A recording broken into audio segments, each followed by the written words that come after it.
Assalamualaikum dan salam sejahtera. Saya Nazri Kaha. Ini Agenda Awani, susulan daripada beberapa perkembangan yang menarik berkaitan dengan bagaimana kerajaan ingin mengawal selia penggunaan ganja untuk penggunaan perubatan. Dan baru-baru ini sebahagian ahli parlimen yang dipanggil Caucus Dwi-Partisan di kalangan ahli parlimen yang menyokong penggunaan ganja untuk tujuan perubatan berjumpa dengan Perdana Menteri dan mendapat respon yang amat positif, dan Perdana Menteri ingin melihat banyak lagi kajian dan juga beberapa perkara berkaitan dengan undang-undang, berkaitan dengan kajian klinikal dan juga kajian perubatan untuk membolehkan kerajaan melakukan beberapa tindakan, misalnya mengubah beberapa akta yang sedia ada di dalam undang-undang negara, begitu juga dari aspek kawal selia dadah dan seumpamanya. Jadi untuk melihat perkara ini dan perdebatan ini sedang rancak di luar sana, apatah lagi di kalangan masyarakat kita yang masih melihat penggunaan ganja sebagai sebahagian daripada dadah yang menjadi musuh nombor satu negara, dan seolah-olah tidak ada cara yang berkesan untuk mengawal penggunaan dadah di negara kita ini, walaupun kita meletakkan undang-undang paling tinggi berkaitan dengan penggunaan dadah, pengedaran dadah dan seumpamanya. Jadi untuk melihat perkara ini, Dr. Muhammad Hafiz Muhammad Ishak, Presiden Persatuan Insaf Murni Malaysia dan juga Ketua Pegawai Eksekutif University of Malaya Centre for Addiction Sciences ataupun UMCAS. Assalamualaikum Doktor, apa khabar? Waalaikumsalam Tuan Haji. Terima kasih Doktor kerana sudi bersama Agenda Awani pada malam ini. Jadi Dr. Hafiz, dalam kita mengambil peluang perdebatan dan juga senario untuk melihat bagaimana penggunaan ganja dapat dijadikan suatu yang sah di undang-undang di negara kita untuk tujuan perubatan dan juga terapeutik misalnya. Jadi mungkin sebagai permulaan ini, dari pemerhatian dan juga kajian dan juga pemantauan Dr. Muhammad Hafiz dalam hal ini yang begitu lama, apakah salah faham yang sering dijadikan perdebatan oleh masyarakat berkaitan kita ingin menghalalkan penggunaan ganja dalam hal perubatan? Okey, baik. Terima kasih Tuan Haji Nazri. Pertamanya saya ingin ceritakan tentang kekeliruan yang berlaku dalam masyarakat kita ni, terutama juga melibatkan pemimpin-pemimpin masyarakat. Pertama, kita kena tahu bahawa pokok cannabis ni, dia sebenarnya terbagi kepada dua spesies. Yang spesies pertama adalah dipanggil cannabis jantan ataupun hemp. Dan yang spesies kedua dipanggil sebagai cannabis betina ataupun female cannabis yang kita panggil sebagai marijuana. Jadi cannabis jantan ini ataupun male cannabis ini atau kita panggil sebagai hemp ni, yang termasuk dalam spesies pertama ni, dia hanya mengandungi tak lebih daripada 0.3% THC. THC ini kita panggil sebagai tetrahydrocannabinol, yang mana ini yang menyebabkan sakit merasa high kalau kandungan dia tinggi. Sedangkan spesies yang kedua, iaitu female cannabis, iaitu marijuana, dia mengandungi kandungan THC yang tinggi, antara 10% hingga 35%. Jadi kita kena bezakan dulu antara cannabis. Maknanya kita tak boleh nak pukul rata cannabis itu ganja, ya betul, pokok ganja, tetapi dia terbagi kepada dua, satu hemp dan satu marijuana. Dan hemp ini yang kita gunakan untuk rawatan perubatan. Jadi kita kena faham yang itu dulu. Okey. Ya, baru saya nak tanya soalan tu sebenarnya. Doktor dah bagi penerangan yang agak jelas berkaitan dengan perbezaan ganja, hemp, marijuana dan juga cannabis tu. Alhamdulillah. Tetapi dari aspek salah faham masyarakat berkaitan kita yang di kalangan pakar perubatan, sebahagian masyarakat ingin menghalalkan penggunaan ganja ni, di mana yang tidak betulnya? Yang saya rasa masalah kekeliruan ini berlaku apabila setengah-setengah pihak ni mengambil peluang di atas perkataan ganja itu sendiri. Maknanya ada yang ganja, terutamanya dalam kumpulan dua marijuana ni, yang digunakan sebagai recreational purposes. Mana bila masyarakat melihat ganja digunakan sebagai recreational purposes, maka ganja yang satu lagi grup yang kita gunakan untuk medical purposes telah ketinggalan dari segi pengiktirafan dari segi masyarakat. Jadi kita pihak perubatan ingin menegaskan bahawa kita nak tekankan bahawa ganja ini dia ada kebaikan dari segi perubatan, terutama ganja yang kita katakan sebagai hemp tadi. Jadi kita nakkan pihak masyarakat kena faham dulu istilah antara hemp dengan marijuana ni untuk mengelakkan kekeliruan tu. Okey, Dr. Kafiz, menarik. Apabila kita ingin bercerita tentang kebaikan hemp yang membawa kebaikan untuk tujuan perubatan ini, seolah-olah kita kurang mewar-warkan ataupun apakah kajian yang sudah dilakukan berkaitan kebaikan hemp ataupun ganja untuk tujuan perubatan dan juga terapi ini. Kerana masyarakat sering diwar-warkan ataupun difahamkan berkaitan dengan ganja yang untuk rekreasi itu, yang banyak berkaitan dengan keburukan, berkaitan dengan untuk mendapatkan euforia ataupun high apabila kita mengambilnya, dan mereka yang mengambil ganja ini untuk mengurangkan tekanan ataupun stres. Jadi itu yang banyak kita war-warkan. Jadi di mana kedudukan kajian berkaitan dengan hemp ataupun ganja berkaitan dengan untuk tujuan perubatan? Kajian telah banyak dilakukan di luar negara. Kita di Malaysia ni agak ketinggalan dari segi kajian ini, memandangkan kita ada beberapa akta yang buat masa inilah menghalang kita melakukan kajian lebih lanjut. Tetapi di luar negara sana, di Amerika, di Barat dan sebagainya, in fact di China, mereka dapati bahawa ganja yang kita bagi sebagai CBD ini, dia membantu dalam penyakit kanser, dia membantu dalam penyakit epilepsi, dia boleh membantu sebagai antipsikotik, dia sebagai membantu untuk rawatan kanser dan sebagainya, yang membantu mengurangkan gejala-gejala orang yang kena kemoterapi ataupun radioterapi, dia akan dapat muntah dan sebagainya. Maka CBD ini akan mengurangkan rasa muntah, dia akan mengurangkan rasa loya dan sebagainya. Juga boleh digunakan sebagai ubat anti-anxiety. Jadi kajian ini banyak dilakukan di luar negara dan telah terbukti banyak kajian positif mengatakan ianya membantu, terutamanya membantu dari segi penyakit epilepsi di kalangan kanak-kanak. Ya, dia membantu pertumbuhan, menghalang pertumbuhan sel-sel kanser itu sendiri seperti yang dilakukan di luar negara. Jadi kita perlukan local data, mana kita perlukan juga buat kajian tempatan untuk kita punya rakyat kita faham lebih lanjut tentang kebaikan ganja ini sendiri. Jadi banyak kebaikan telah didapati dengan kajian-kajian luar negara.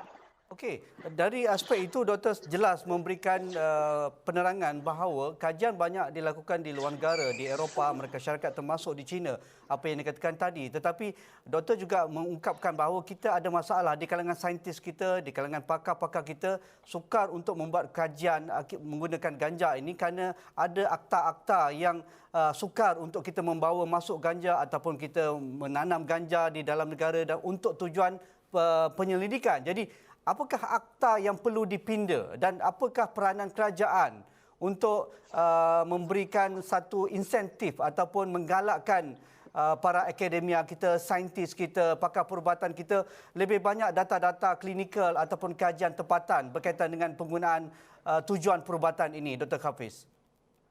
Okey, pertamanya pihak kerajaan perlulah membenarkan ahli-ahli akademik atau para saintis tempatan ini untuk melakukan kajian yang lebih mendalam tentang ganja ini. Maknanya untuk kita membawa masuk contohnya CBD oil itu sendiri untuk buat kajian, kita perlu dapatkan kebenaran daripada pihak Kementerian Kesihatan Malaysia, daripada pihak Pharmaceutical Department, daripada pihak Custom. Dan kita juga perlukan dapat kebenaran daripada kementerian-kementerian yang lain.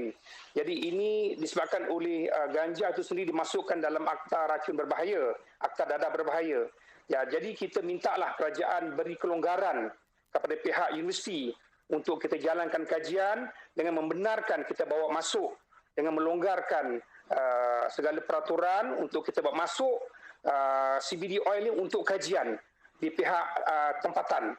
Jadi kita harap ini dapat kerjasama daripada pihak-pihak berkaitan lah. Yang itu yang menyebabkan pihak universiti susah untuk menjalankan kajian. Okay. Apa respon Dr. Hafiz dalam hal ini apabila Perdana Menteri memberikan respon yang positif ingin membantu dalam hal ini, menggalakkan kajian-kajian berkaitan penggunaan ganja di dalam negara, termasuk juga Ketum dan juga Menteri Kesihatan Khairy Jamaluddin sebelum ini menggalakkan ataupun menggesa para akademia, saintis, NGO dan sebagainya memberikan cadangan dan juga penyelidikan mereka berkongsi dengan Kementerian Kesihatan. Tetapi mungkin bermula dengan Kementerian Kesihatan Malaysia, di mana ruang lingkup KKM yang boleh diguna pakai untuk membawa masuk minyak yang dikatakan itu untuk kajian para saintis kita, Dr. Kafiz. Saya dapati bahawa kenyataan daripada Perdana Menteri Datuk Seri Ismail Sabri dan daripada Menteri Kesihatan YB Khairy Jamaluddin, ia merupakan satu kenyataan yang amat positif. Satu kenyataan yang sepatutnya kita sokong sepenuhnya, dan ia amat positif untuk memudahkan kajian dijalankan tentang ganja di Malaysia ini. Jadi peranan sekarang banyak perlu dimainkan oleh Kementerian Kesihatan, terutama dari segi memberi kebenaran untuk kita bawa masuk ataupun import ganja-ganja yang digunakan untuk perubatan seperti Epidiolex. Epidiolex ini merupakan satu CBD oil yang telah pun diiktiraf oleh FDA di Amerika, dan kita perlu bawa masuk Epidiolex ni untuk kita buat kajian lanjut tentang penyakit-penyakit yang dikatakan boleh dirawat dengan minyak ganja tadi. Jadi sekarang ni kita perlukan banyak lagi ruang dan peluang yang sepatutnya diberikan oleh Kementerian Kesihatan Malaysia.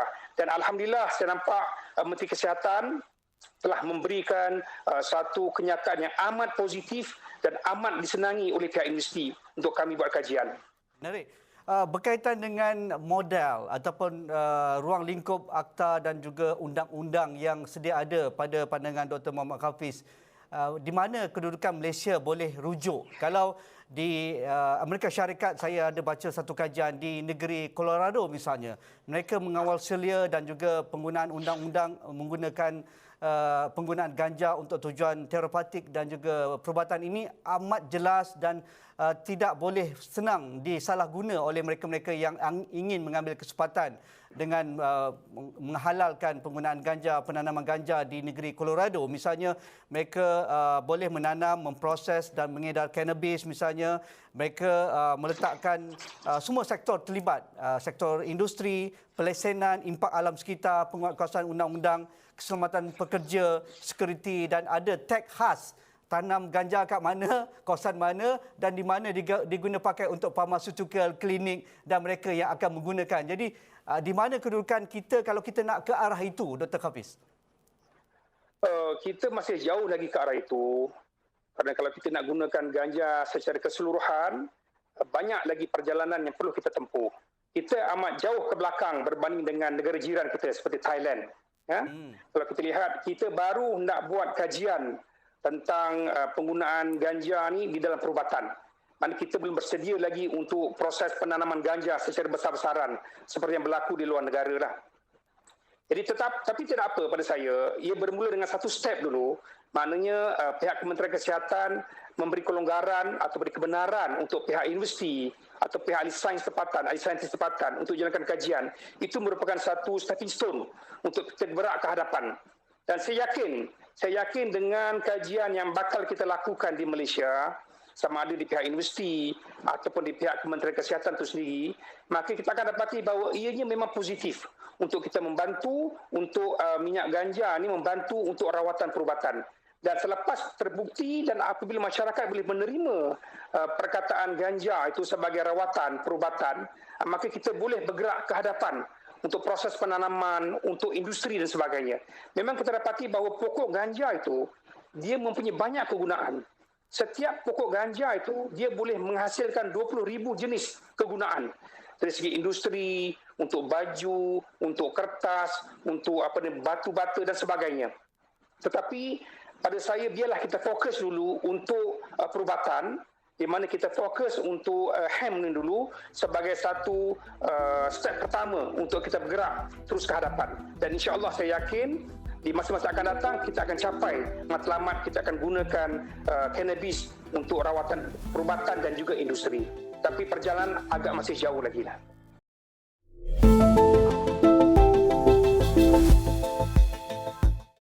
Dr. Hafiz, bagaimana kita nak menghilangkan rasa skeptikal masyarakat dengan penggunaan ganja untuk tujuan yang kita bincang pada malam ini. Kerana kita sudah sekian lama menjadikan dadah ni musuh nombor satu negara. Macam-macam cara dah. Kita ada pusat pemulihan, kita ada akta-akta yang paling kata pun tegas sampai ke tali gantung untuk menghukum mereka yang terlibat mengedar, membawa dadah misalnya. Tetapi kita tahu amat sukar untuk kita bendung dadah dari aspek semua perkara dari sudut pengedaran, penggunaan dan sebagainya. Jadi mungkin ini sebagai satu langkah awal kita menghalalkan ganja untuk tujuan terapeutik dan juga perubatan.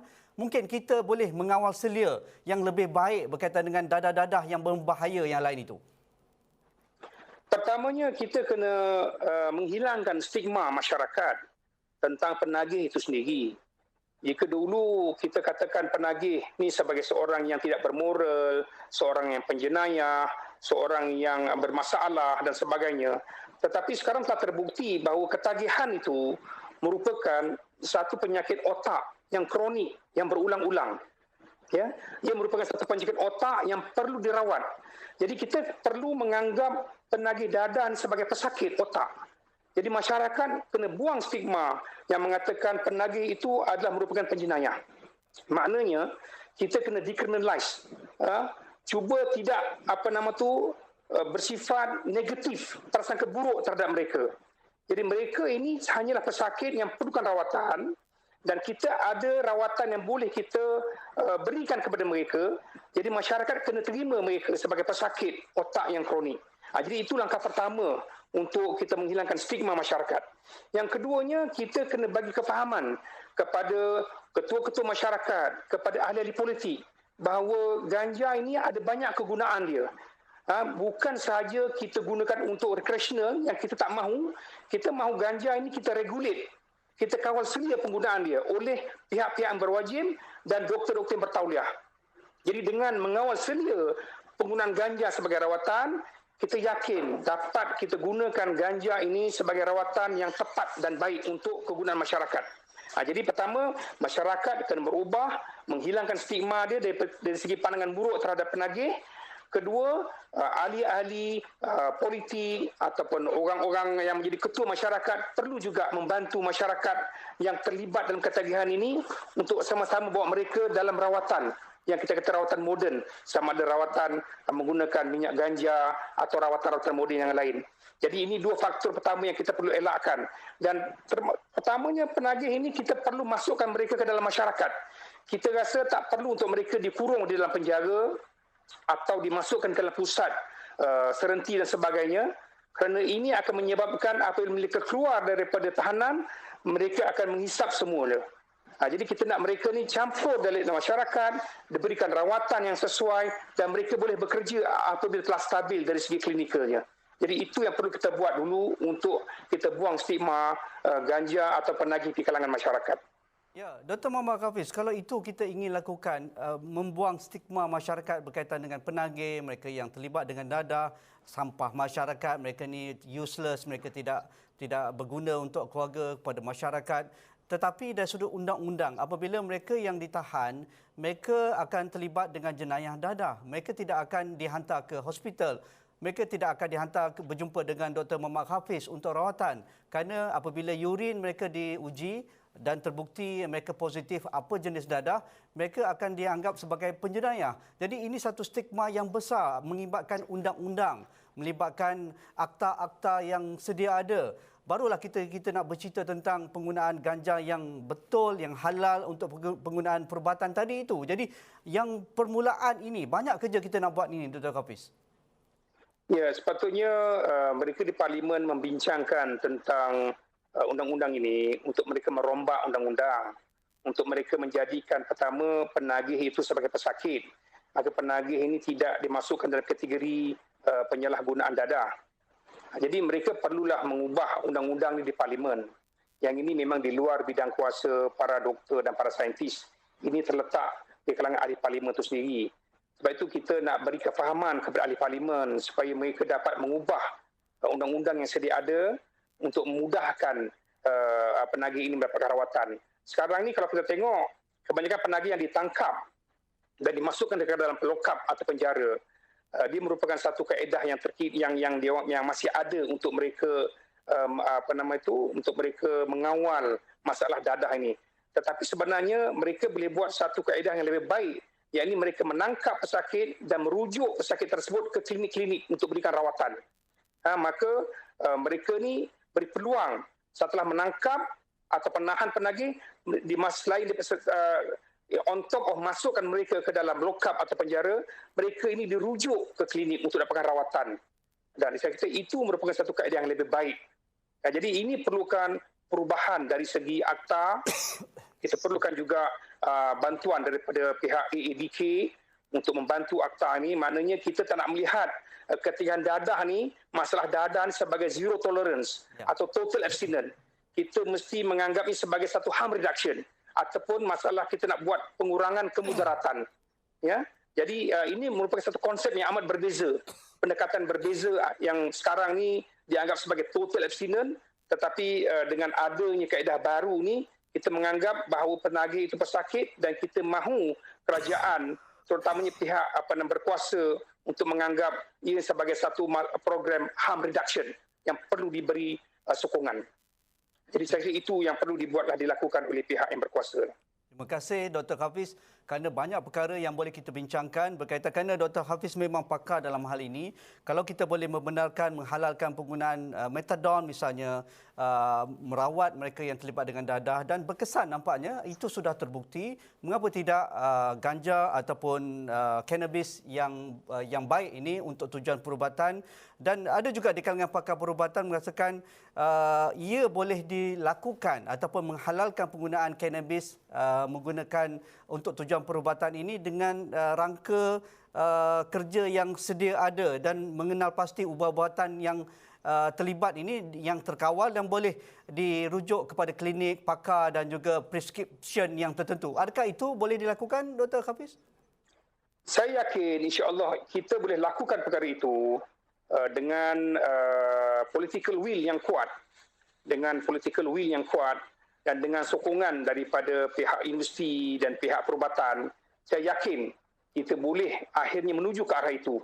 Maknanya kita seperti kita lihat kejayaan metadon, di mana metadon telah terbukti berkesan, yang pada awalnya sewaktu kita perkenalkan metadon pada tahun 2003, ia mengalami banyak stigma dan prasangka buruk daripada masyarakat dan termasuk juga di kalangan ahli perubatan sendiri. Tetapi setelah lebih 15 tahun kita jalankan program metadon, memang kita dapati ianya amat berkesan untuk membantu penagih heroin keluar daripada perangkap heroin itu sendiri.